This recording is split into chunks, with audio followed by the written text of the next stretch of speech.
Добър ден на всички! Преди да започнем, ще направим ето тези уговорки. Няма никаква гаранция, че това, което виждате и чувате, ще ви от полза. Ето защо всяко ваше действие или бездействие си остава за ваша сметка на ваша отговорност. Сега ще проверим накратко един, според мен, много интересен уред. Единственият му съществен проблем е, че има само волт на променливо напрежение, а на мен ми се искаше да има и миливолти, но така или иначе го имам. Сега ще му проверим параметрите. И така, значи мен ме интересуват ето тези честоти от 20 Hz до 20 kHz при 3 амплитуди, 100 мВ, 1 В и 10 В от връх до връх. Сега съм на 100 мВ, 20 Hz съм и ще снемеме на минус 1 децибел и на минус 3 децибела честотите, като обхватите са автоматични и на променливо напрежение. Получи се доста интересно съвпадение. F-1 децибел се получи навсякъде около 3 кHz, а F-4 децибела 4100 Hz, което е доста добре. Изобщо уреда аз го харесвам, само че няма тези миливолти и ако трябва да го използвам за миливолти, трябва да му слагам предусилвател. И така, при 100 миливолта трябва да виждам 35 при този уред. Аз виждам 36, това не е проблем. При 50 Hz 36, даже 37 също не е проблем. Уреда не е за тези малки нива. Така, 100 Hz, 1 kHz, 1 kHz, виждаме 36, вместо 35, не е проблем. 2 kHz, 3 kHz, целта е да видим 31 и 4 kHz, даже нещо сега го подминах. Така да видим, 3 kHz, даже 3100, 3200, ето това са около 3100, тук показва 3200, не е голяма разликата. Може да го приемем и 300, ето го 32. Следващото нещо, което ми трябва е 25.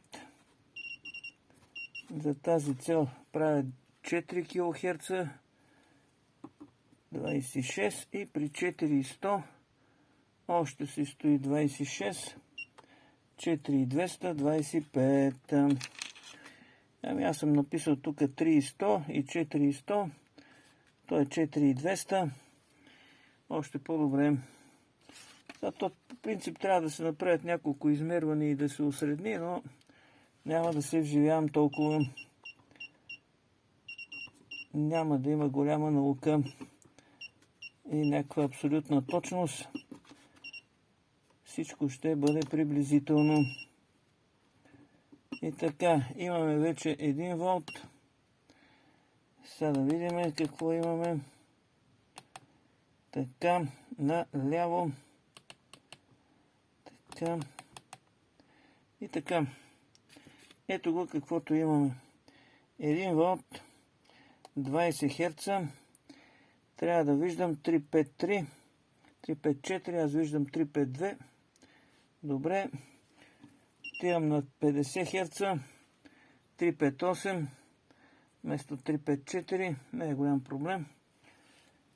100 Hz, същото. 1 kHz, сега ще стигнем и до 1 kHz. Ето го. Сега ще го видим този 1 kHz. Така.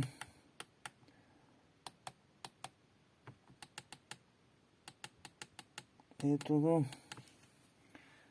И така, на 1 кГц си виждам 356, прекрасно. 2 кГц.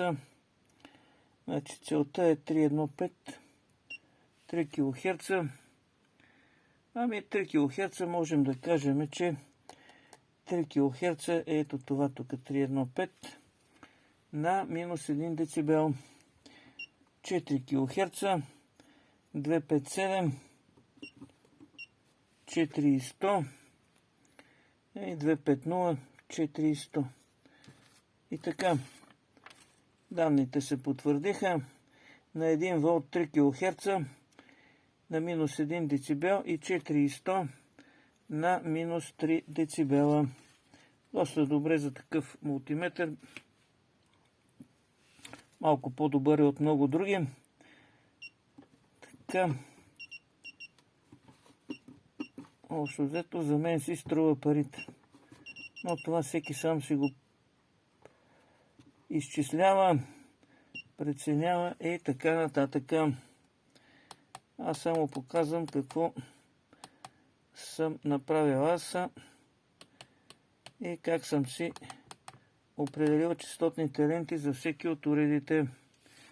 И така, сега съм на 20 Hz и 10 волта от връх до връх. Виждам 352 вместо 353.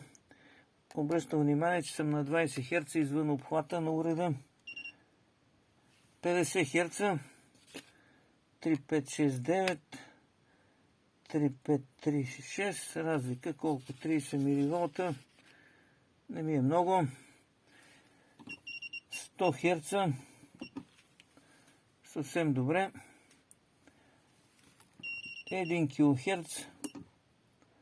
Така. Да видим сега развивката.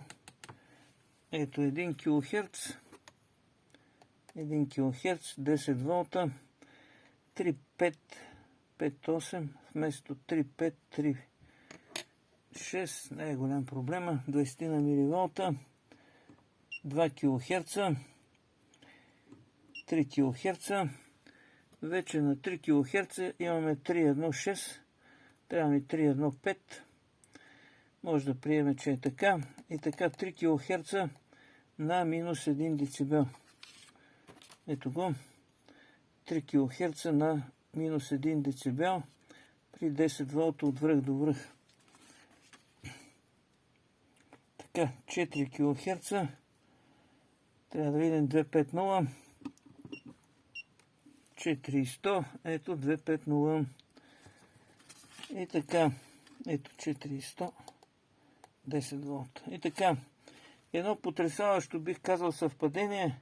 F-1 децибела 3 кГц, F-3 децибела 400 кГц. Според мен отлични показания, струва си парите. Ако ви е интересно, абонирайте се за канала. Благодаря и до скоро!